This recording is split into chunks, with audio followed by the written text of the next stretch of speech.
Tu vas répéter après moi ce matin. Seigneur Jésus, je veux te dire merci ce matin. Je veux te rendre toute la gloire. Dieu vivant et Dieu fidèle. Seigneur,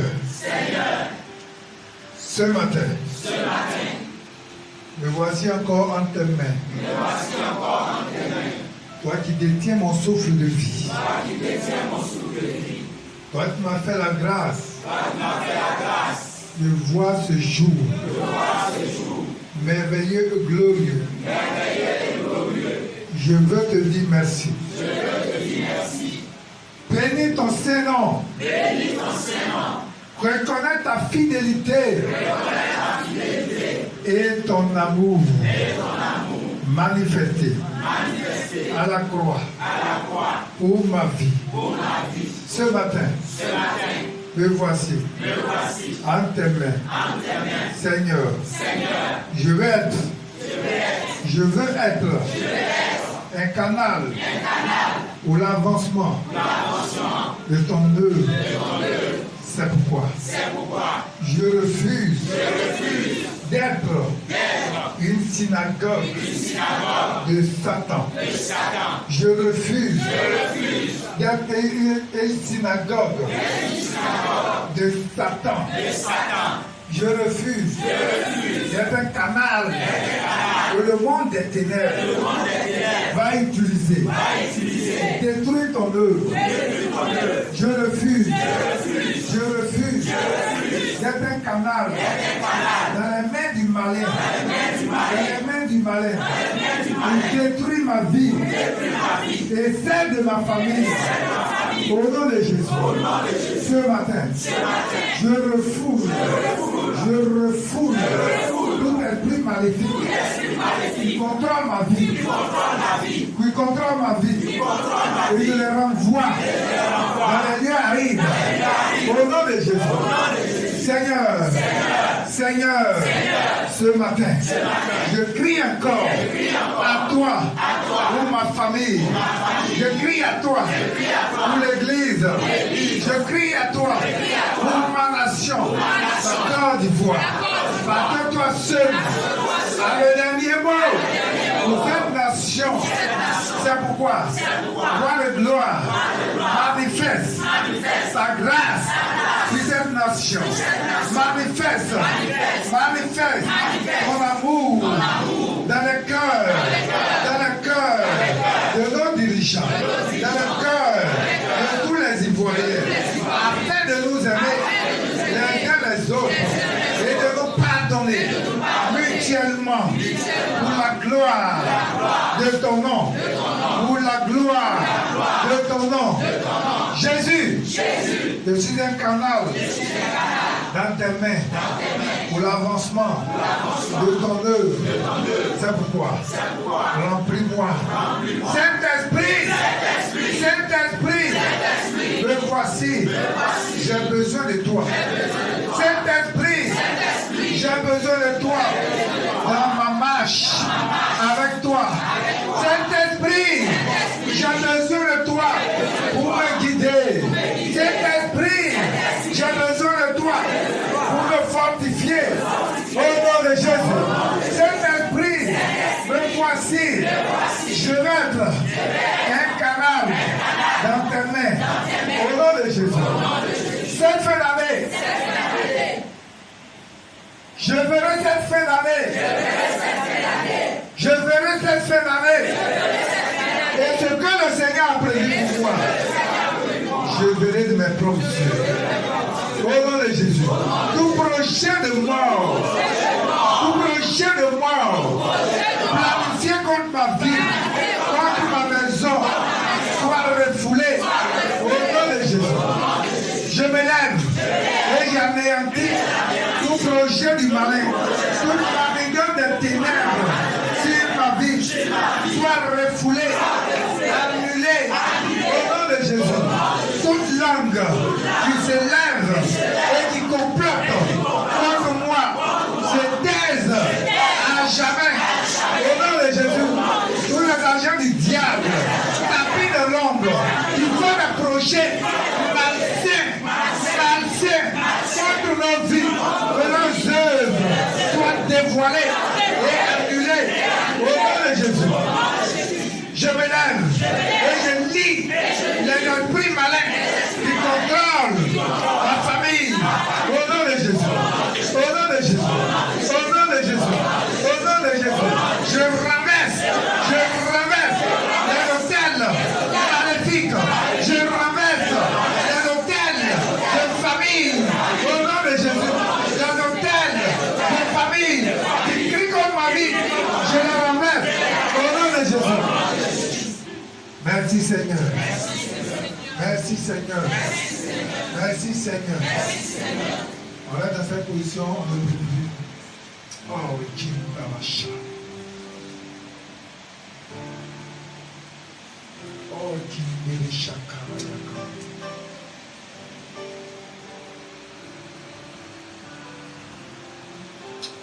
Le Seigneur vient aider quelqu'un ce matin avant que je ne continue.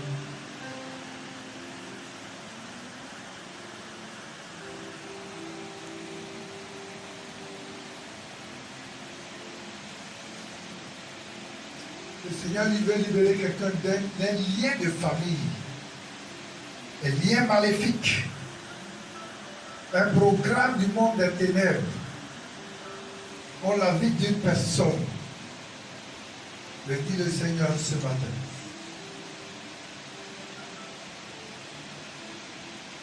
Et je vois comme cette personne-là en train de se battre, veut être libérée du joug familial. Mais c'est un lien fort qui te retient. Je vois comme un combat qui se fait. Tu veux prendre un engagement pour te libérer du joug familial. Mais le joug est fort, le lien est fort. Et le lien te retient. Et le lien crie contre toi. Parce que c'est un pacte qui a été signé depuis le monde des ténèbres.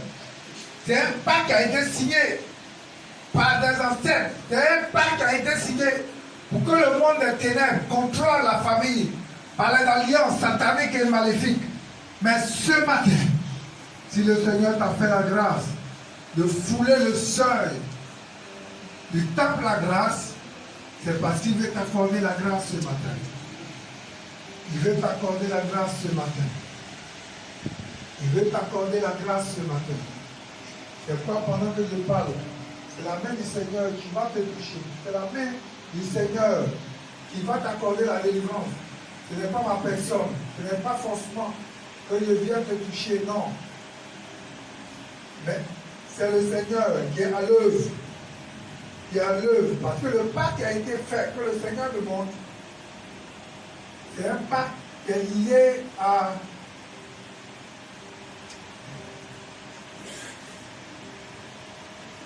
un hôtel de famille. Et cet hôtel de famille-là, l'objectif qui a été fait, ce n'est pas que toi tu connaisses ce qu'on appelle la vie heureuse, la vie de foyer, la vie conjugale. C'est-à-dire la vie, qu'on dit, se marier et puis mener une vie de foyer perdue. Ce n'est pas un projet comme ça, il y a un plan comme ça qui est fait. Le plan que le monde des ténèbres a fait, c'est pour que tu prennes une vie de débauche, tu pars de débauche en débauche. Tu pars de débauche en débauche, pas pour que tu sois organisé et béni. C'est un projet comme ça que le monde des ténèbres a planifié. Mais comme tu es un Dieu que nous servons aussi qui est amour, ce Dieu-là aussi est capable de t'accorder la délivrance, de te libérer de ce joug-là, maléfique, de ce joug familial, afin que toi aussi tu puisses expérimenter les faveurs divines. Tu puisses expérimenter la puissance, la gloire du Seigneur. Tu puisses expérimenter le bonheur conjugal. Tu puisses connaître la joie de vivre. Mais ce matin, ce pacte-là, le Seigneur, oui, le Seigneur a une compassion de toi et veut briser définitivement ce pacte ce matin. C'est pourquoi, avec l'autorité que le Seigneur me donne, je me lève et j'anéantis tout pacte maléfique et planifié qui tourmente ta vie, qui t'empêche de connaître la joie, qui t'empêche de connaître le bonheur. C'est un joug familial qui veut te maintenir dans la souffrance. Oui, qui ne veut pas que tu sortes. C'est comme un lien. Je vois comme une prison maléfique. Et toutes les fois que tu veux t'engager véritablement pour sortir de ta prison maléfique, oui, la main du diable te tient et te tire pour te ramener en arrière, pour te dire non, tu ne peux pas avancer. Parce que le plan qui a été fait, oui, le projet qui a été fait, c'est que nous souffrons. Pourquoi tu veux te libérer? Pourquoi tu veux sortir de la souffrance? Pourquoi? Oui, pourquoi tu veux sortir? Il faut que tu restes et que nous souffrons ensemble. Pourquoi tu veux te libérer? Mais ce matin, le temps de la délivrance a sonné pour toi. Le temps de la gloire a sonné pour toi. Le temps de la restauration aussi a sonné pour toi. Parce que toi aussi, tu es fille d'Abraham. Toi aussi, tu es fille de Jésus-Christ. Toi aussi, pour toi, Jésus a versé son sang. C'est pourquoi, ce matin, reçois la main du Seigneur. Pendant que je parle, je brise tout pacte maléfique. Je brise tout pacte diabolique qui a été signé. Quel que soit le temps, quelles que soient les paroles qui ont été prononcées, quel que soit le règne, quel que soit le pacte, les alliances qui ont été faites, quels que soient les sacrifices qui ont été faits, je les brise maintenant au nom de Jésus-Christ. Maintenant, et tous les esprits qui te contrôlaient, allez, je les amène, allez, je les libère, je les renvoie maintenant. Et dans le monde des ténèbres au nom de Jésus, allez, tu m'entends? Allez, lâche, allez, lâche, allez, lâche, allez, libère, pas vite, dans le nom de Jésus, allez, libère. C'est la fin de ton règne, c'est la fin de ton règne, c'est la fin de ton règne. Allez, libère maintenant, pas vite, c'est la fin de ton règne. Allez, libère ta vie, allez, libère ta vie. Allez, libère ta vie. C'est la fin de ton règne. Allez, lâche-les. Allez, lâche. Libère au nom de Jésus-Christ. C'est la fin de ton règne. Pas vite, c'est la fin de ton règne. Tu n'as plus de pouvoir sur sa vie. Allez, tu m'entends? Esprit humain, libère-la. Libère-la. Esprit humain, libère-la. Allez, libère-la. Hey. Pas vite.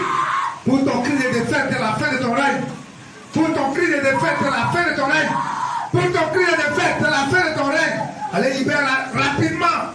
Au nom de Jésus-Christ de Nazareth. Allez, libère. C'est la fin de ton règne. Tu n'as plus de pouvoir sur sa vie. Qui es-tu pour la mettre en prison? Je prie la porte de prison. Je prie les chaînes de prison. Au nom de Jésus. Je prie les chaînes de prison. Les chaînes maléfiques ce matin. Au nom de Jésus-Christ de Nazareth. Merci Seigneur. Oh, je veux parler à une personne. Je sens un mal de pied. Je ne veux pas d'une douleur. Au niveau du pied. Quelqu'un a un mal de pied. Quelqu'un a un mal de pied. Je sens un mal de pied pendant que je parle. Je sens un mal de pied. Je sens un mal de pied. Seigneur, c'est toi qui guéris. C'est toi qui guéris. C'est toi qui guéris. C'est toi qui délivres. C'est toi qui délivres. C'est pourquoi pendant que je parle, Seigneur, je veux que ta main puisse toi à l'œuvre, afin de toucher toutes ces personnes qui souffrent, qui ont des douleurs dans les pieds, toutes ces souffrances, toutes ces personnes qui ont des douleurs dans les pieds, afin de recevoir la guérison maintenant. Afin de recevoir la guérison maintenant. Programmation maléfique, programmation de paralysie, programmation du malin. Allez, lâche, libère, au nom de Jésus-Christ de Nazareth. C'est la fin de ton règne. C'est la fin de ton règne. Tu ne peux rien contre sa vie. Tu ne peux rien contre sa vie parce que tu as échoué. Tu m'entends? Parce que tu as échoué, tu ne peux rien contre sa vie. Parce que tu as échoué, tu ne peux rien. Allez, libère ta vie maintenant. C'est la fin de ton règne. C'est la fin de ton règne. Allez, libère-la maintenant. Au nom de Jésus-Christ. Allez, libère-la maintenant. Allez, lâche-la définitivement. Au nom de Jésus. Qui es-tu pour trouver sa vie? C'est la fin de ton règne. Merci, roi de gloire. Merci, Dieu vivant. Que ton nom soit élevé.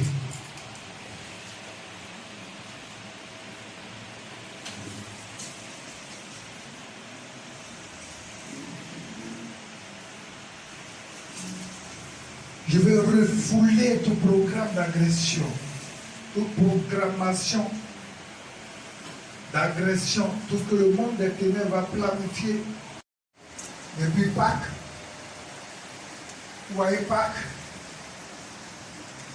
Ça aussi, je vais rappeler aux jeunes gens qui sont venus nous voir la dernière fois. Il faudrait que les fêtes, là, vous mettiez l'accent aussi. On est chrétien, mais bizarrement, on ne veut pas les défaire des fêtes du monde. 1er janvier, quand on dit 1er janvier, tu ne veux pas bien être chrétien de faire jeune, 1er janvier. Mais, nous, notre programme, on fait ici, Peniel. Peniel veut dire rencontrer Dieu face à face, se battre avec Dieu face à face. C'est ce que Jacob a fait. C'est à partir de là qu'on a intitulé notre programme. Donc, les 2 derniers jours du mois, nous faisons un jeûne. Et puis, le premier jour du mois, pour nous permettre de posséder le mois suivant. Et si ce programme-là, si on a appris ça véritablement dans notre vie, on n'a pas besoin de dire à quelqu'un que le 1er janvier, il est en jeûne. Combien?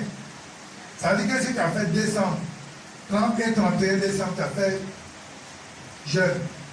1er janvier, là. C'est jeûne que tu as fait 1er janvier, tu vas te tuer. Non. Donc, si quelqu'un est convaincu, les fêtes, ça ne veut dire rien. Je vous dis la vérité. Même une année, là, donc, janvier, il est à l'église. Parce que 1er janvier, il est tombé dimanche. Mais attends. 1er janvier, en quoi 1er janvier, ça donne quoi? Nous, chrétiens, là, notre fête, là, c'est Pâques.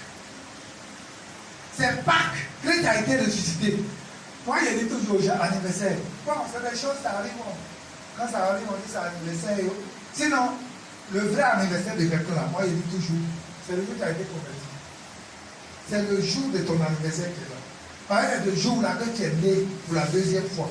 Parce que si quelqu'un n'est pas né la 2e fois, tu vas mourir et tu vas aller en enfer.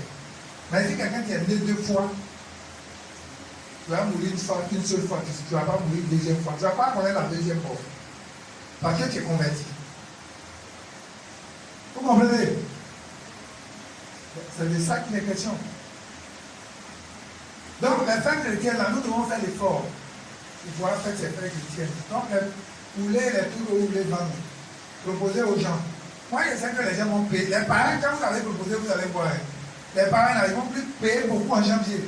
Mais en Pâques, ils ne vont rien payer. Quand je parle des parents, il y a des gens qui sont ici, qui sont parents. Ils ne sont pas convaincus. Je parle des chrétiens charnels. Les chrétiens charnels, vous allez par exemple, ils vont venir 50 000 pour faire janvier. Mais quand on va dire Pâques, ils vont dire, ah, Pâques encore, on va payer plus. Mais ils ne savent pas que c'est Pâques même que ça fait. Pâques là, signifie délivrance. Donc, toi, ta délivrance, là, que Christ a payé à la croix, c'est à Pâques. Mais après Pâques, il dit, bon, moi je vais partir, je ne vais pas rester avec vous tout le temps. Mais quand je vais partir, je vais vous envoyer le consolateur. Je ne vous laisserai pas orphelin. Mais le consolateur va venir et il sera avec vous, le Saint-Esprit. Mais le Saint-Esprit, c'est le plus grand cadeau qu'un homme peut recevoir sur la terre. T'as une chère voiture, t'as une chère maison, t'as une chère femme, La dernière chaise, Marie. La dernière chaise, quoi? Manger. Et puis quoi? Enfant. Et puis quoi encore? Mais si tu demandes à Dieu, je veux le plus grand cadeau que le Saint-Esprit. Dès l'instant que le Saint-Esprit, les émotions. Mais c'est parce que tu n'as pas compris que c'est le plus grand cadeau. C'est quoi qui souffre? Quand je vois des gens qui sont à l'église, ils ne sont pas baptisés du Saint-Esprit. Et puis ça ne te dit rien toi-même. C'est qu'il y a un problème. Parce que c'est le plus grand cadeau qu'un homme peut demander à Dieu sur la terre. Le plus grand cadeau, c'est l'esprit. Quand moi je me retrouve avec mes collègues là, c'est le Saint-Esprit, ils n'ont pas le Saint-Esprit. Et ils n'ont pas le Saint-Esprit. Il y a des gens, même vous allez vous arrêter là. Quand tu vas voir leur voiture, tu vas voir leur maison, tu vas voir leur nom, et dis-moi, je suis, il habite même au côté pour la porte, ou bien je ne sais pas quoi. Il va te citer même le meilleur quartier, même d'Habitat. Et là-bas, il a dit. Mais il n'a pas le Saint-Esprit, il n'est pas converti. Ça veut dire qu'il meurt aujourd'hui là. Il va en enfer, il n'y a pas d'embouteillage. C'est pas parce qu'il a vécu dans le climatiseur, il a vécu toute sa vie dans le climatiseur, mais il va aller passer aussi tout le reste de son éternité dans quoi? Dans le feu éternel. Est-ce que vous comprenez?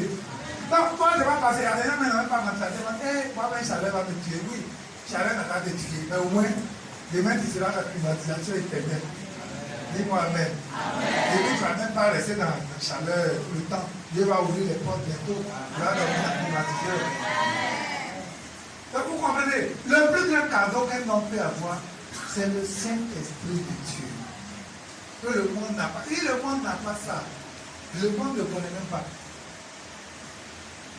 Alléluia. Quand le Saint-Esprit aussi est venu, vous allez voir tout ça là.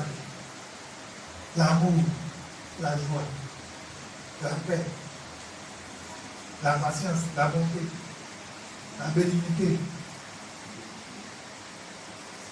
ou bienveillance, fidélité, douceur, la prise de soi, la tempérance. Ça là, c'est ce qu'on appelle le fruit de l'esprit. Ça veut dire que si quelqu'un a le Saint-Esprit en lui, on voit tout ça là. Maintenant, quand le Saint-Esprit vient, le dépôt qu'il a en nous, c'est ça qui est là. C'est ce qu'on appelle les dons spirituels. La différence, le païen et nous, le païen quand il dort là, il fait songe. Le païen a les visions. Parama a fait songe. Les païens ont vision. La différence, nous et puis les païens, c'est les dons spirituels. Les dons spirituels, c'est pour le chrétien qui est baptisé par le Saint-Esprit. C'est-à-dire que tu es chrétien, tu veux dire que tu es chrétien, tu vas à l'église, tu as été baptisé d'eau, mais si tu n'as pas encore le baptême du Saint-Esprit, tu ne peux pas avoir ça. Ça, c'est précieux. Ça, c'est un trésor. Ça, les dons spirituels. C'est pourquoi je dis, je vais prendre le temps de vous instruire tout ce qu'on appelle les dons spirituels. Parce que ça, là, c'est ça qui fait le militaire. Voici les 5 grands militaires qui sont là-bas. Ça, là, quand tu as ça, on t'appelle ministre. Les ministres, tu n'as pas les ministres qu'on nomme ici, et puis devant on peut enlever. Hein. Non. Ça veut dire les ministres qu'on nomme, et puis tout le temps, ils sont là. Ça veut dire même, ils ne peuvent même pas tousser. Il y en a un entier. Si le président du bon conseil des ministres, celui qui tousse aujourd'hui, il enlève. Vous allez voir. Il enlève mon père, par la trace. Pour leur bouche, et puis on ne met pas venir là-dedans. Si les tous sont vraiment dédiés, c'est tout. Mais ça, là, quand tu es ministre, tu es apôtre, tu es prophète, évangéliste, pasteur, docteur, ça on appelle un ministre. C'est quoi on appelle, quand on parle de la vie de consécration, vous voyez dans 3 dimensions. Consécration au niveau primaire, consécration au niveau sacerdotal, et puis consécration ministérielle. Ça c'est ministre. Quand tu es serviteur de Dieu, quand tu as un ministère, ça on appelle un ministre de Dieu. Maintenant, il y a ce qu'on appelle les sous-militaires. Voilà, diaconat, intercession, et autres. Chant, ça c'est les sous-militaires pour accompagner le militaire. Voilà. Mais voici les dons aussi spirituels pour exercer le militaire.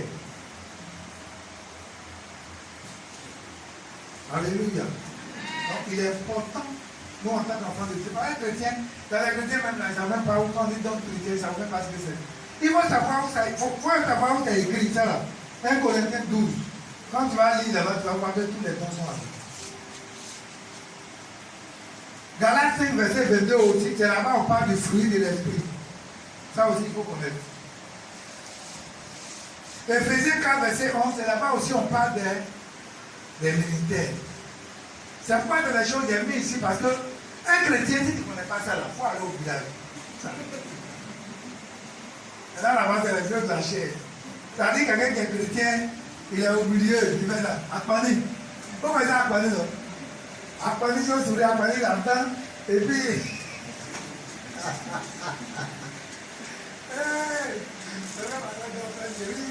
Et il va te voir, non, non, ça t'es un gars bien. Ils vont te sourire comme ça. Ah, c'est les parents, vous allez boire manger ensemble. Maintenant, quand ils viennent à l'église matin, tu vas les voir dans le tu vas dire, hé, non, ça c'est un manger. Il faut faire attention, tu es où? Il faut savoir où tu es concrètement. Alléluia. C'est pourquoi vous voyez, quand on est converti là, nous actuellement là, il ne faut pas rester là. 20 ans, 22 ans. Moi, j'ai connu ma femme, ça nous fait depuis 99, ça nous fait 22 ans. Donc, si tu vas chez des conseils, il faut regarder tout. Non, viens même te dire, allez, il y a ce qu'on appelle le mariage. Et puis, il y a ça dans les liens de date qui est en train de m'ouvrir les yeux, qui est en train de m'ouvrir les yeux. Vous voyez? Mais si tu n'as pas compris ça, dès que le mariage là, tu ne sais pas, dans les choses, tu ne sais pas. Et puis, tu t'élèves, tu t'arrêtes de mettre dedans. Mariage là, quand on se marie là, il y a vous dit aujourd'hui que le mariage, on ne se marie pas à une Miss Côte d'Ivoire. Regardez la plupart des Miss là, elles n'ont pas de vie de foyer. À quel instant où même tu te déshabilles comme ça, et puis tu viens, tu marques devant les gens, tu tisses une alliance avec la sirène des autres. Tu tisses une alliance avec les filles de séduction. Ça fait que tous les hommes aussi vont chercher à coucher avec toi. Et c'est pas où vous voyez tous ces filles, vous voyez. Elles ont des vies de dévot pas possibles. Les gens font des programmes de mariage aux États-Unis. Et puis quand ils vont en couche avec les autres. Après on fait un programme en France. Quelqu'un d'autre s'en va. Je vous dis, c'est du n'importe quoi. C'est quoi moi ma fille ne peut pas faire ce genre de choses. Jamais. Si tu veux faire de musique, je ne sais pas quoi, mais ne pas devant moi tu vas passer pour une table comme ça. Ou bien une quoi. Jamais, jamais, jamais. Jamais la vie. Parce qu'il y a une alliance qui dit sans le savoir. Mais moi, connaissant la chose, je suis en train de dire. Parce que quand tu veux qu'on te regarde là, pour pouvoir gagner la trame, il y a des démarches de séduction. Tu vas marcher pour qu'on te regarde. Hein? Combien? Non, je vous dis, ça qui impacte avec le monde des ténèbres. L'esprit de séduction. Donc quand l'esprit est venu en toi là, c'est pas pour jouer avec toi, c'est pour te détruire. Parce que quand elle est venue en toi maintenant, c'est pour t'utiliser à séduire les gens. Et puis à connaître ce qu'on appelle la vie de débauche. Donc tu ne peux pas avoir foyer, tu ne peux pas te marier. C'est de ça qui est la question. Mais c'est les choses qu'on ne sait pas là. Donc il y a des choses là, nous les anciens là, on va nous dire. Quand tu viens te marier là, qui cherche Miss Monde, Miss Côte d'Ivoire, Miss japonaise pour marier. Mais quand tu vas aller prendre Miss là, Miss là, quand tu dis par exemple tu l'as vu et puis tu l'as aimé là, tout le monde la voit aussi, tout le monde la aime aussi. Donc, ce n'est pas toi, c'est là-bas pour toi, c'est là pour tout le monde. Mais il faut avoir une femme qui craint Dieu. La Bible dit la femme sage, c'est celle qui bâtit sa maison. La femme sage, c'est celle-là qu'on loue. La femme sage, c'est celle-là qui sait où son mari s'en va et puis qui suit son mari. Qui n'a pas un esprit de grandeur, un esprit, c'est-à-dire un esprit hautain. Qui veut parler tous les jours, qui veut avoir voiture, qui veut avoir temps, qui veut. Non.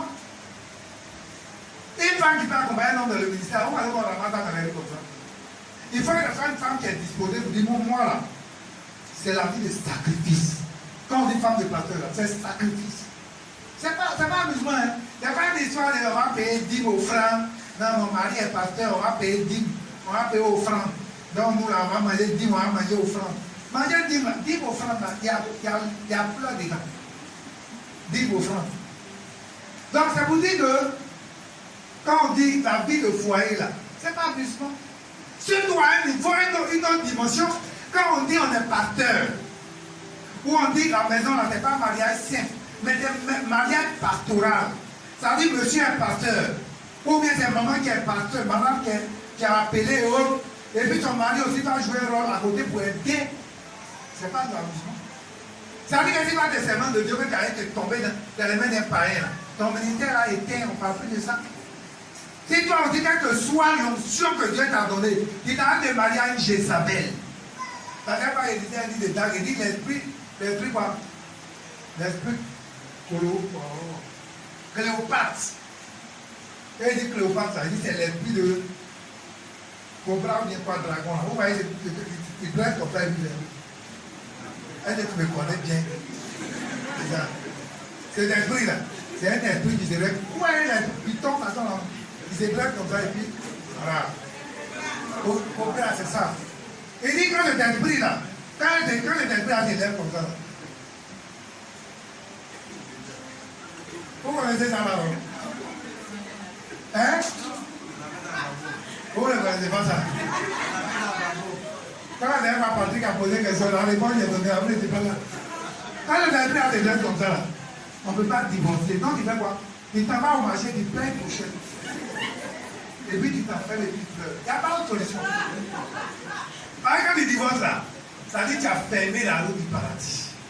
C'est ça qui fait que les femmes font du n'importe quoi. Parce que dans le mariage, ça veut dire si on divorce, le Seigneur condamne ça, le Seigneur n'autorise pas ça. Donc comment faire ça, vous avez envie de faire? Mais elles oublient que quand c'est comme ça aussi, Dieu peut les enlever, elles ne savent pas ça. Moi, je vous dis, je connais plein de foyers où Dieu a enlevé les femmes. Vous connaissez l'histoire de Calambéry, donc Calambéry avec sa femme, la première femme, Dieu l'a enlevé. Vous allez connaître l'histoire de Calambéry. Vous m'enseignez. La femme qui est là, ce n'est pas la première femme. Hein? Donc, spirituel. Ça, là, quand nous avons ça, ça là-bas produit ça. Et c'est ça qui va nous aider dans le ministère. Donc, ce matin, nous allons parler du don de foi. Le don de foi. Je n'ai pas long, hein.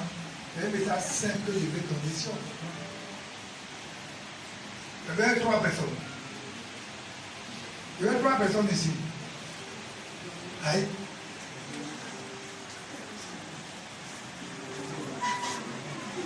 Donc, toi, comme tu es dans la lecture en plus.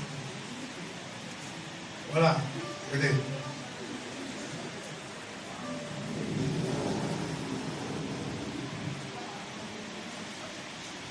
Alléluia.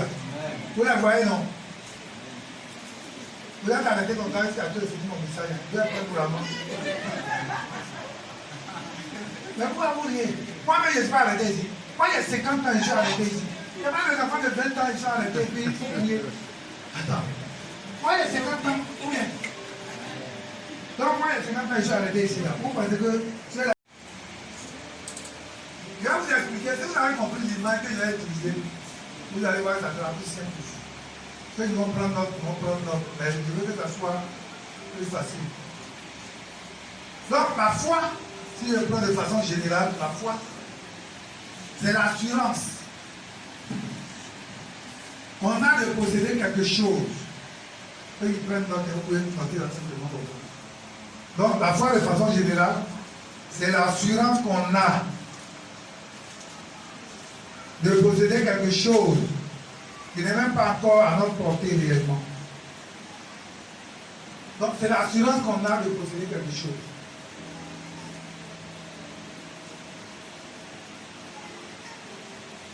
Donc, c'est l'assurance qu'on a de posséder quelque chose. Il faut dire que cette foi-là, elle est sémée en l'homme depuis sa naissance. Donc, quand l'homme est né là, l'homme naît avec. Alléluia. Voilà. Donc, depuis la naissance de l'homme, et cela est motivé par ce qu'on appelle la sagesse humaine. Voilà. Donc, c'est la sagesse humaine qui nous aide à avoir ce type de foi-là. Donc, c'est l'assurance qu'on a de posséder quelque chose. Exemple, vous allez voir les prévisions que les économistes font. Comme on va vous dire par exemple, bon, cette année, le prix de temps va monter à temps. Ou bien le prix de telle marchandise sera à tel montant. Par exemple, fait par les prévisions, on se dit, bon, il pleut, donc les récoltes vont donner, donc en fonction de ça, le prix du kilo de l'igname sera tant, ou bien le prix de l'événement sera tant, ceci, ceci. Donc c'est ce type de foi-là. Quand on est là, c'est-à-dire quand on est là, on est à nous. Est-ce que quelqu'un me suit? Donc ce type de foi est sémé en nous depuis notre naissance. C'est la foi de façon générale. Il y a un prix parce que si je veux chose, ça va être trop long. Donc je veux qu'on comprenne ça comme ça. Donc c'est ce qui permet aux économistes de faire des prévisions, pour dire bon, il y aura ceci, il y aura cela, et tout ça. C'est un peu ça. Quand vous regardez l'église, c'est pas qu'on parle de budget.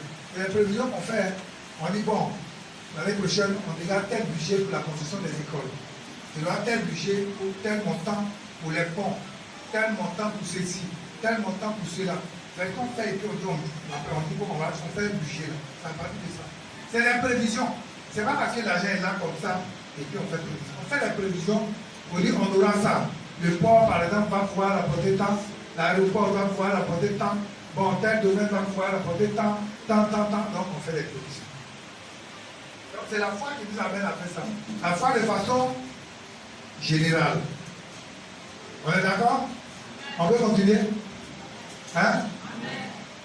On va voir maintenant la foi particulière, la définition de la foi particulière, la foi, la définition particulière de la foi chrétienne, c'est-à-dire la foi selon la Bible. Donc le premier type de foi, là, il a dit que c'est l'assurance qu'on a de posséder quelque chose, qu'on n'a pas encore réellement, mais on a l'assurance qu'on va posséder la chose. C'est bon. Maintenant, deuxième type de foi, là, c'est la foi chrétienne, selon la Bible. On va aller maintenant dans Hébreu.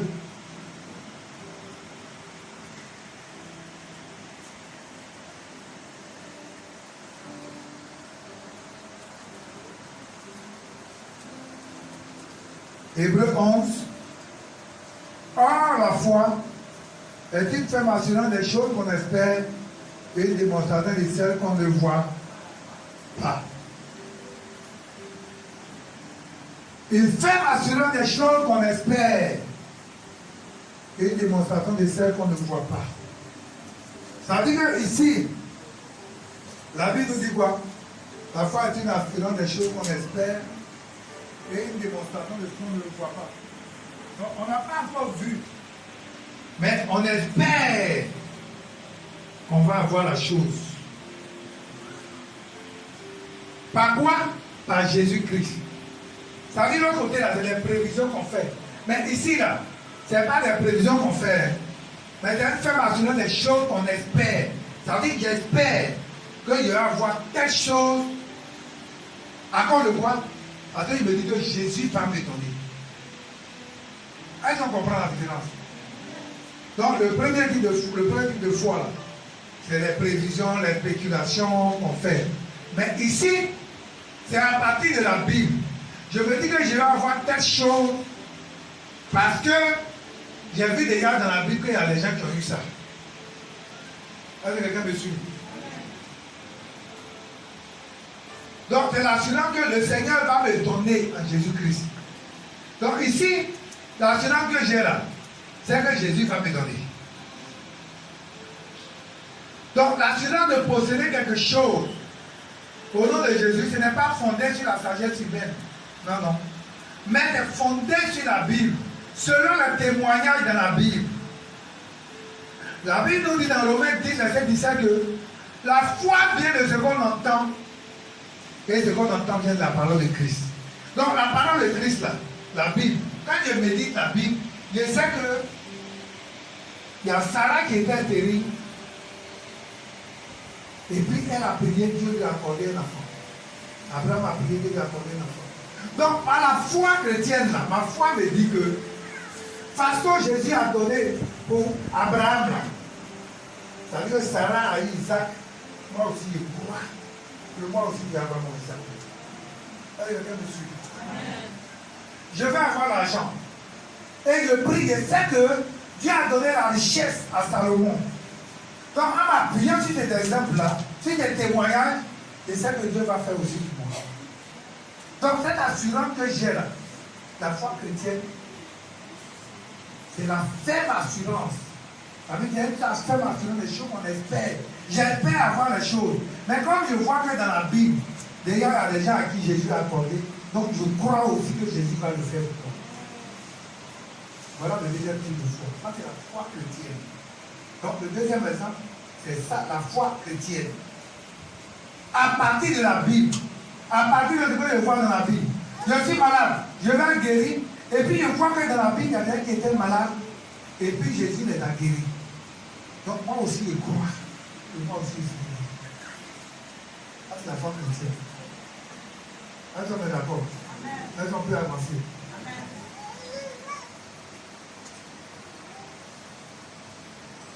Voilà un peu, c'est comme ça que je vais vous expliquer pour comprendre rapidement et puis avancer. Maintenant, on va voir maintenant le troisième type de foi. Ça, c'est le don de foi maintenant. Avec la foi, la différence du don de foi.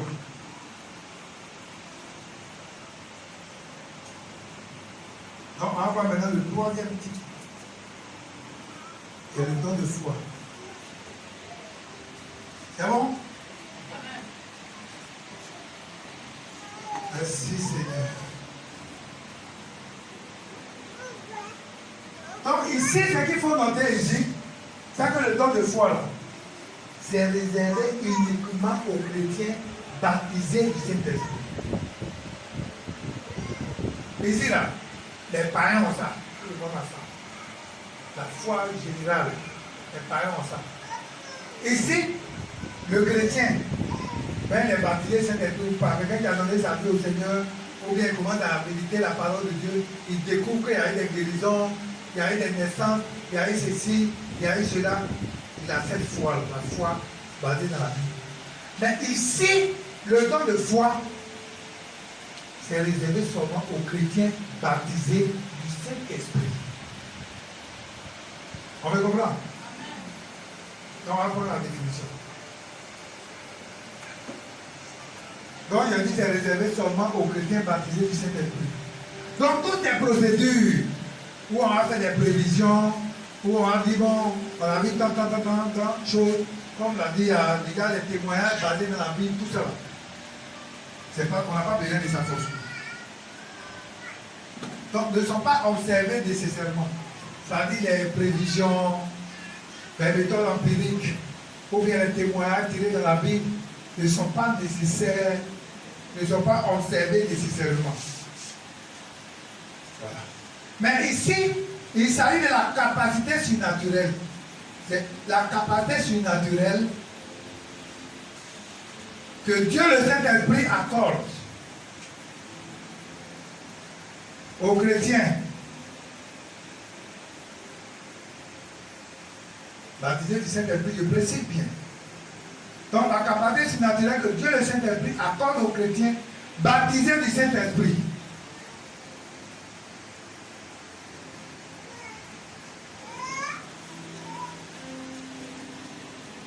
Ça veut dire de croire subitement. Ça veut dire de croire subitement. Ça veut dire que la vie de croire subitement que Dieu va t'utiliser à faire quelque chose. Donc de croire subitement.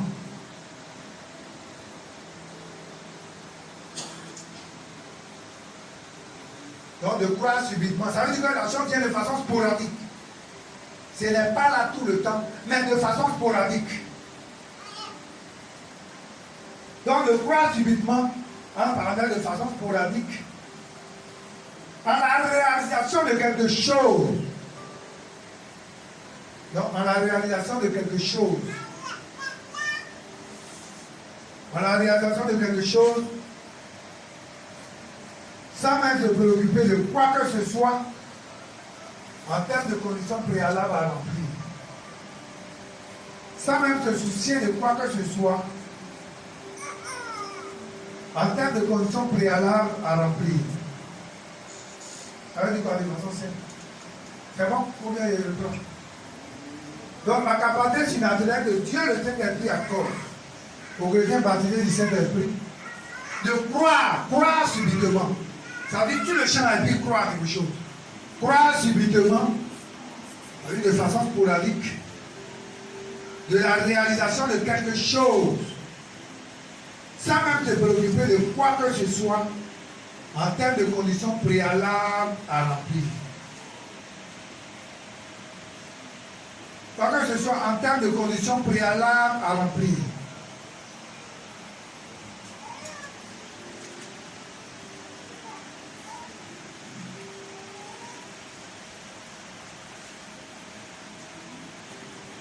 Lorsque le don de foi survient sur nous, lorsque le don de foi là, survient, comme on a pu depuis expliquer de la tête, lorsque le don de foi survient sur nous, cette force ou cette puissance divine, c'est une force ou une puissance divine, c'est la même chose comme la prophétie. La prophétie vient de façon sporadique. L'esprit descend sur toi et puis tu commences à parler. Donc le don de foi, c'est pareil. Ça veut dire que ça vient de sur toi de façon subite, c'est-à-dire on dit subitement. Donc cette force-là, cette force ou cette puissance divine-là, nous donne d'avoir une foi grande. Ça veut dire quand ça t'arrive là, ça veut dire que ça te prend, tu le champ, et puis ça te donne d'avoir une foi grande. Inébranlable. Donc ça te donne une foi grande sur le champ là. Ça te donne une foi grande, inébranlable, agissante, par amour. Tout à l'heure, il y a tout ça dans les détails. Donc, ça nous donne d'avoir une grande foi inébranlable, agissant par l'amour, avec obéissance à la voix de Dieu.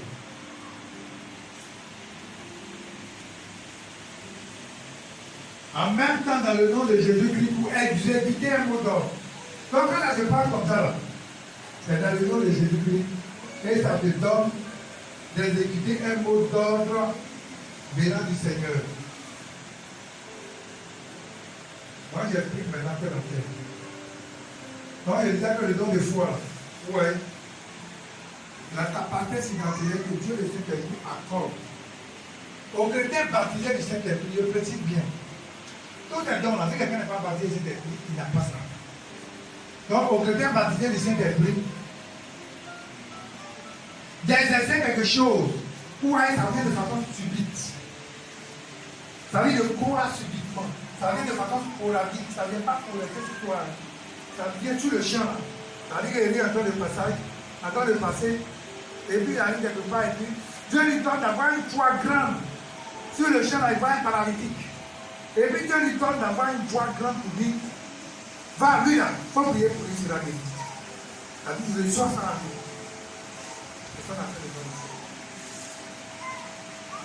Ça veut dire qu'il y a des choses de façon subite.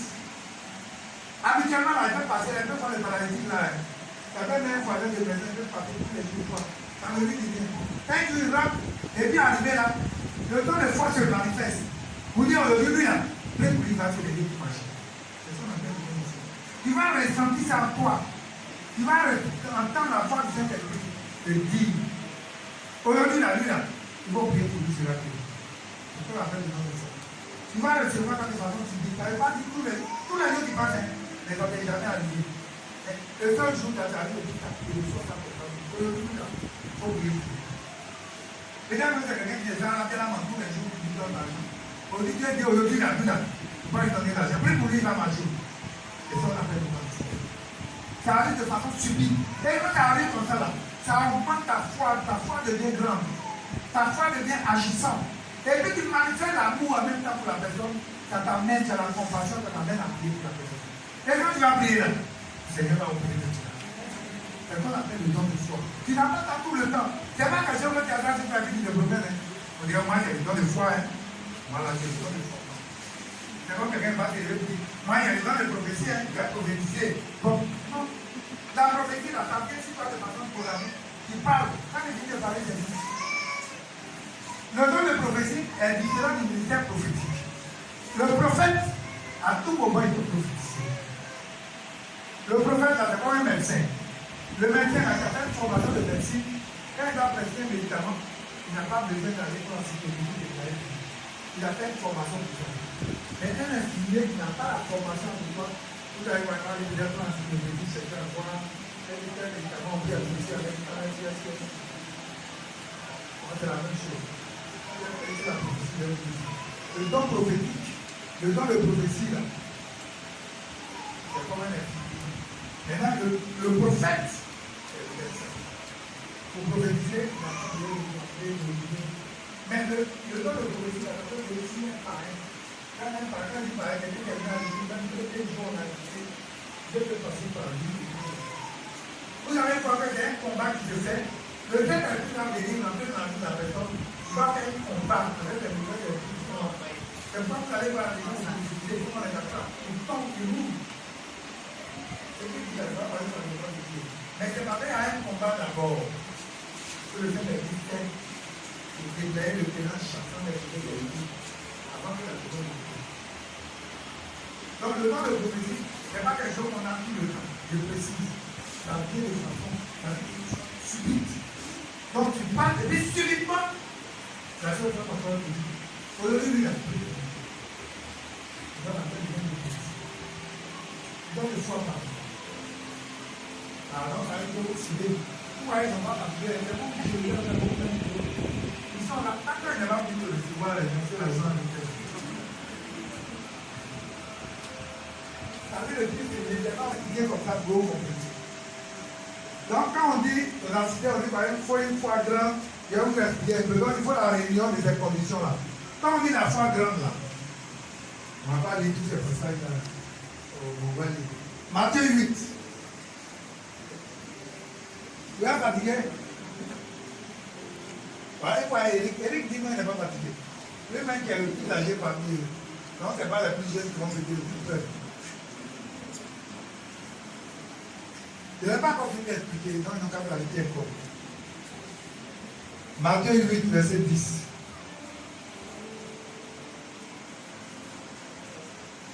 Après l'avoir entendu, Jésus fut dans l'étonnement et dit à ceux qui le suivaient, je vous le dis en vérité, même en Israël, je n'ai trouvé une aussi grande foi. Ça, c'est la foi de qui? La foi de qui? Ça veut dire ce qui me dit, toi, pouvoir me dire, c'est la foi de. La foi de qui? Voilà, les gens n'ont jamais vu ça à la maison. La foi du Saint-Pédier. La Pédier romain. Oui, c'est ça. Donc, la grande foi, là, c'est ça. Jésus n'a jamais vu une grande foi. La grande foi, c'est quoi? Quand on dit la grande foi, là, c'est quoi la grande foi? C'est la foi qui est sincère. La foi qui est inébranlable. Ce n'est pas les foi qui sont comme ça. Comme Rousseau. Vous savez pourquoi Jésus a changé le nom de Pierre? Pierre s'appelait Simon. Hein? Quand Jésus l'a rencontré, il s'appelait Simon. Simon, fils de Jonas. C'est ça, non? Simon, là, ça veut dire quoi? Ça veut dire Rousseau, ça va encore. Quand il y a le don, là, ça va ici. Quand après, ça vient ici. Ça veut dire Pierre, ces gens de personnes, là, ce n'est pas des gens qui viennent ici. Ça veut dire quand on dit à quelque chose, on dit bon. Quand quelqu'un qui est d'accord ici, il est avec nous là. S'il voit que les autres aussi sont nombreux, il est là-bas aussi. Les gens de personnes, on peut venir faire avec elle. Donc, Jésus dit qu'il avait Pierre, il s'appelait Simon. Il dit, toi, tu as un problème, tu as changé ton nom. Ton nom là t'influence. Et c'est quoi la chaîne qui a donné le nom Pierre? Vous comprenez? Donc la grande foi, c'est une foi qui est sincère. Une foi qui est libre. Quand je suis là, ma foi me dit, je n'ai pas là la retraite et puis être malheureux. Ce n'est pas possible. Le Seigneur, ma foi me dit que Dieu là, c'est-à-dire j'aurai tout sera préparé, j'aurai une retraite heureuse. Ça, je ne peux pas venir m'enlever ça dans la tête. Non. Tant que je suis dans la vie, il n'y a pas les postes physiques, il n'y a pas de corps, il n'y a pas de corps, il n'y a pas de corps. Moi-même, là, je vais arrêter même jusqu'à la même. Il est branlable, quand il est branlable, quel que soit qui va se passer, la foi est faible. Quel que soit qui va se passer là, on ne doit pas te décourager. Attends, normalement, un chrétien là, si un chrétien te convertit, On ne va même pas pouvoir t'ébranler pour dire non, il faut quitter l'église, il faut faire ceci, il faut faire cela. Parce que tu sais que ta foi est enracinée en Christ. Tu sais qu'il y a des choses que Christ va faire pour toi. Donc, ne mets pas sur quelqu'un. Alléluia. Donc, on dit une grande foi, c'est ça. Maintenant, la foi agissante.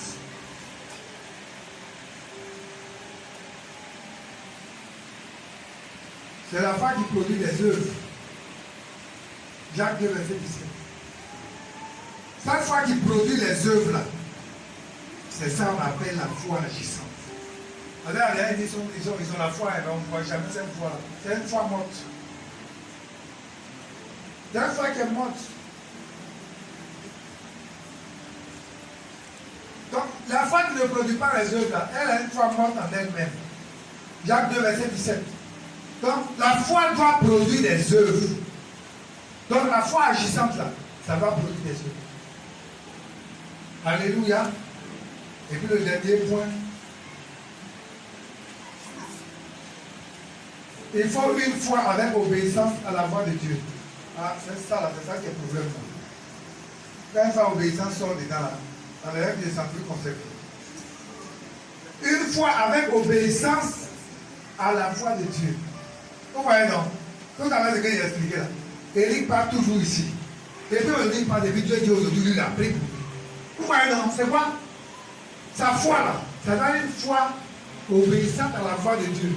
Si ta foi obéit à la voix de Dieu là, et qu'il obéit à ce que Dieu lui a dit, et puis il prie, quand il va se passer, il sera guéri. Mais s'il refuse, quand il va se passer, il ne va pas prier. Donc, le don de foi se manifeste avec l'obéissance à la foi de Dieu. Ce n'est pas des choses on doute et qu'on raisonne. Non, non. Quand Dieu t'a dit là, fais. Il dit, ah, et moi-même, je pas ici toujours, pourquoi ça vous dit de prier? Vous regardez la main derrière les musulmans, pourquoi me de prier? Quand on dit pourquoi, il faut encore une raison pourquoi. On appelle ça un raisonnement. Regardez Marie. Quand moi j'ai venu à Marie, que Marie va avoir un enfant, Marie n'a pas dit pourquoi. Marie a dit quoi? Comment? Comment cela se fera-t-il? Je ne connais pas d'autre. Marie me dit pour les questions. Elle tremble, elle dit, mais comment ça va se faire? Ah, mon Seigneur dit cela fait de moi, moi je t'affirme. Et le rien m'a dit, je vais vous dire, c'est ta volonté sans faire. Maintenant, tu as dit pourquoi? Pourquoi il est prié? Pourquoi il passe ici toujours et pourquoi? Quand quelqu'un te dit pourquoi, c'est un raisonnable. Ça dit qu'il veut raisonner. Et quand il veut raisonner, Dieu n'est pas dans le raisonnement. Amen. C'est ça. Donc, c'est une foi avec obéissance à la voix de Dieu. S'il n'y a pas obéissance à la voix de Dieu, là, tu ne vas pas prier et orer. Ça va être là, ah, mais moi-même, Dieu m'a dit de prier pour les gens, il ne va pas faire. On va aller dans les témoins ici, il a fait des aveugles là. C'est pour un musulman, catholique. Pas catholique, maman Marie. Quand quelqu'un, maman Marie, on a mis 100 petits enfants pour te convertir au Seigneur. Ah, pourquoi te convertir? Les musulmans ont fait la convertir facilement. Les musulmans, là, je vais t'amener à comprendre que Mahomet, là, il est mort, on a enterré, il est mort. Et que Jésus a été ressuscité. Maintenant, le musulman, là, il va te dire que non, pas même que chrétien, là. Ça veut dire qu'il va, le chose qu'on appelle le catholique, il dit que toi, il va au contraire le respecter parce que lui, il est avec Marie, qui est la maman de Jésus. Donc on va passer par Marie, il connaît les miracles, donc elle est sur la bonne voie. Sinon lui qui est sur la bonne voie, il est près de Marie. Marie intercède pour nous, non? C'est ça, non? On dit quoi, elle intercède? Ou bien souvent on appelle les siens. Cédrita! Samuel n'a pas obéi à la voix de Dieu. Oui. S'il avait obéi à la voix de Dieu, le Seigneur, Samuel lui a dit quoi? Il dit, le Seigneur aurait affermi ton règne. Donc, c'est quoi il dit? Ça n'accoupe pas à la voix de Dieu. Regardez, l'histoire de la veuve de Sarepta, nous connaissons toute cette histoire-là. Hein? Hein? La veuve de Sarepta. Si cette femme-là, quand il lui a dit, prépare, il y avait la sécheresse, nous connaissons cette histoire, il y avait la sécheresse. Il lui restait un peu de farine et puis un peu d'huile. Elle est en train de ramasser du fagot pour aller préparer. Lorsque Élie l'a vu, Élie dit, femme, va préparer d'abord pour moi, je vais manger. Imagine que c'est deux femmes ici, là, qui aiment raisonner. Elles vont raisonner, mais homme de Dieu, on parle que tu n'es pas un vrai serviteur de Dieu. Il était un vrai serviteur de Dieu. Tu vas savoir qu'il me reste un peu de farine et puis un peu d'huile. Mais si c'est moi, à moi, c'est que toi, tu n'es pas un vrai serviteur. Mais la femme n'a pas fait tout cela. On dit quoi? Elle a une foi obéissante. Ouais, ce matin, il va parler de l'obéissance. Si notre foi est obéissante, la veuve de Sarepta, elle a dit, ok, homme de Dieu, j'ai compris. Elle allait à la maison, on dit quoi? Elle a fait la farine. Elle a cuit le gâteau pour donner à Élie. Quand elle a fini, Élie a mangé là. Élie maintenant va prophétiser. On dit, l'huile et la farine n'ont plus manqué dans sa maison. C'est ça qu'on appelle la foi agissante. La foi par obéissance. Ouais, elle a obéi. Et puis la foi a fait quoi? A produit les effets, a produit le miracle. Alléluia. C'est très important. Donc la veuve de Sarepta, même quand vous prenez Philippiens 2, verset 8, la Bible dit quoi? Jésus a été obéissant jusqu'à quoi? Jusqu'à la mort. Il a été obéissant. Lui-même qui est Dieu là, il a été obéissant. C'est nous qui ne voulons pas obéir. Donc voilà un peu ce que on appelle le don de foi. On va voir maintenant la particularité du don de foi. B. Donc si on a mis B, on a mis grand A, on a mis la définition, hein? La définition là. On a pris définition générale, hein? On a pris définition générale, petite 1, définition générale, petite 2, définition. Hein? Ah, le deuxième, on avait quoi? C'était quoi? La foi selon la Bible, non. La foi particulière, la définition particulière selon la Bible. Et le troisième, c'est le don de foi, définition du don de foi. Donc, on va voir maintenant la particularité du don de foi. Dans la particularité du don de foi, en rapport avec les autres dons spirituels, il faut dire que le don de foi, là, le don de foi ne s'exerce pas seul. Je ne vais pas dire, bon, moi, le don de foi, je vais exercer le don de foi. Le don de foi ne s'exerce pas seul. Le don de foi s'exerce toujours en complémentarité avec les autres dons. Quand vous allez prendre la guérison se manifester s'il n'y a pas le don de foi qui accompagne. Les deux travaillent ensemble. Alors, quelqu'un me suit. Le don d'opérer des miracles ne peut pas avoir un miracle comme ça tant qu'il n'y a pas le don de foi. On dit que les deux vont ensemble. Est-ce qu'on me suit? Donc, ça doit être en combinaison avec les deux dons spirituels pour les amener à produire des résultats sûrs et parfois immédiats. Donc, pour produire les résultats là, les dons de foi là, c'est en combinaison avec les autres dons. Dans les guérisons, ça va avec le don de foi. Dans l'opérer des miracles, ça va avec le don de foi. Tous les autres dons, ça va avec le don de foi. C'est bon? Donc, avant la guérison, il faut une dimension de foi adéquate. Il te dit que tu vas avoir la guérison. C'est pourquoi les gens, quand ils sont malades, on peut trouver à dire, ah, il ne pourra pas faire des choses. Vous voyez quand on prie là, il y a trois types de foi pour faire guérir une personne. Il y a la foi de celui qui prie. Moi-même, je prie là. Ma foi dans ta nature. Il y a la foi du malade lui-même. Et puis souvent, là, quelque part, il y avait un malade qu'on a envoyé. On dit tellement avec le monde, on a fait passer par le toit. Quand Jésus l'a vu là, il a dit la foi de ceux qui l'ont transporté. Si tu accompagnes un parent dans le temps de prière, le parent il est malade, il ne peut pas prier. Et puis on va dire qu'on va prier. Toi-même on te réveille, on dit on va prier.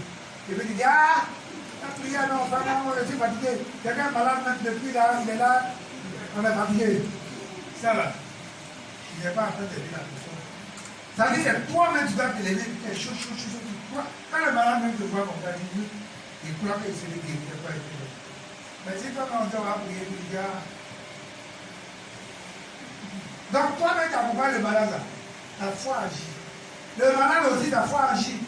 C'est comme moi, quand on est malade là, je n'aime pas trop qu'on va coucher. Quand des maladies là, c'est pas pour se coucher. On peut te lever, marcher un peu.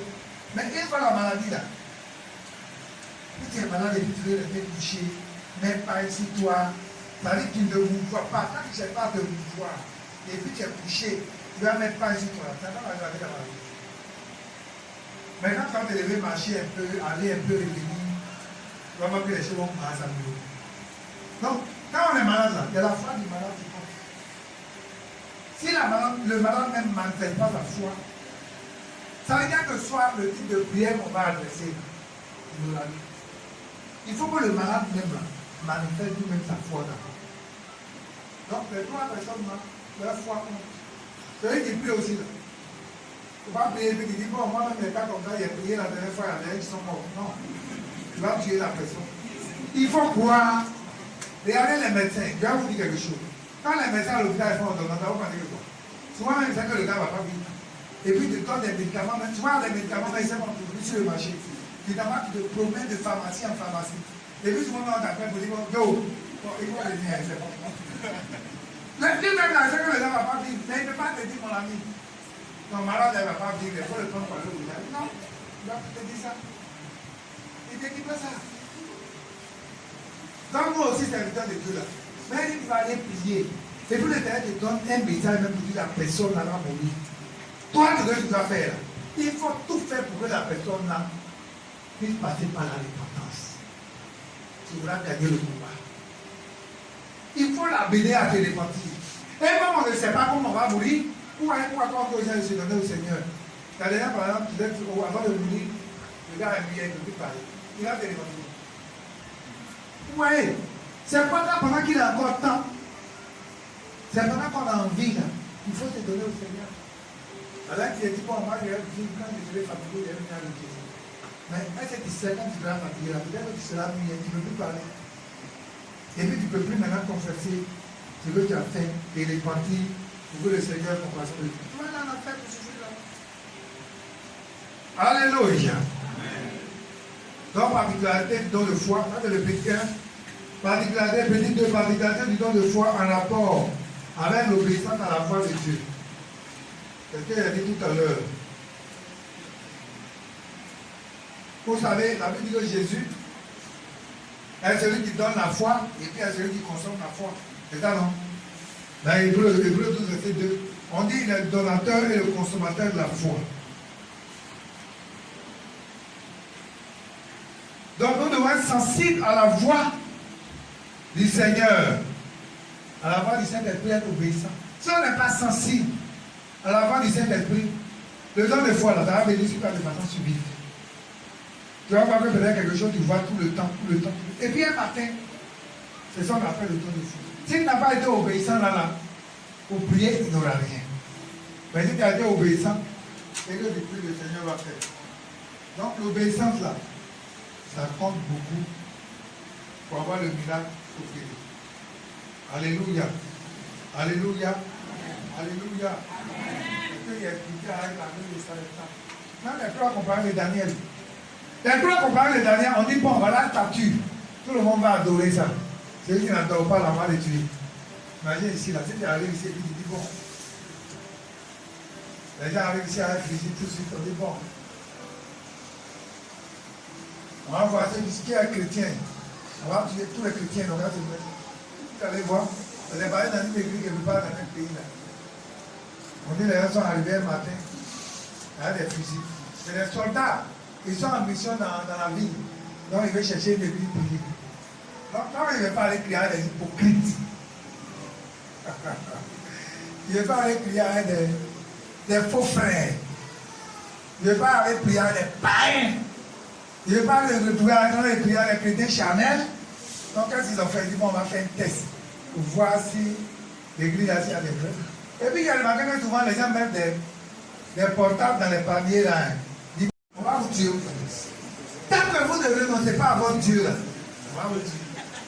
Les gens qui parlent des années, ils disent, on est monétaire. Notre Dieu là s'appelle Yahweh. Si vous voulez nous tuer, tuez-nous. Le roi, après, il dit, bon, on va chauffer la fournaise. On va les jeter. La Bible dit qu'on a chauffé, il passe 7 fois ou bien combien de fois là. On les a pris, on les a jetés dans la fournaise là-bas. Notre Dieu là, il a le Dieu de feu. La Bible dit qu'il était avec eux dans la fournaise. Le roi même assis et puis il voit que les 3 personnes qu'on a déposées dans le feu, ils sont dans le feu, mais il voit une 4e personne qui a un visage d'énorme. Le roi ordonne qu'on les fasse sortir. Ou à ceux même qui les ont pris pour les jeter là. On est tellement la fournaise était à temps. Eux-mêmes là, le feu les a brûlés. Les soldats qui ont pris les 3 compagnons de Daniel pour les jeter là. Eux-mêmes ils étaient brûlés par le feu. Mais les 3 compagnons de Daniel sont sortis éternels. C'est ça le don de foi. Ils ont compris qu'à cet exemple-là, ils étaient en train d'accomplir la volonté de Dieu, dans l'obéissance. Ils ne pouvaient pas renoncer à leur foi chrétienne. Et la Bible dit que le Seigneur a été là pour les préserver. Donc voici un peu ce qu'on appelle la foi, le don de foi. Donc, pour récapituler, on a vu d'abord la foi, de façon générale, qui est une petite action qui est sémée en nous depuis notre naissance, manifester le don de foi. Et ce don-là, qui nous aide, qui aide les autres dons aussi. Puis le don de foi, il est dit, ça ne se manifeste pas seul. Mais le don de foi accompagne. Ça parle des autres dons. Que le Seigneur nous bénisse. Au nom de Jésus. Amen.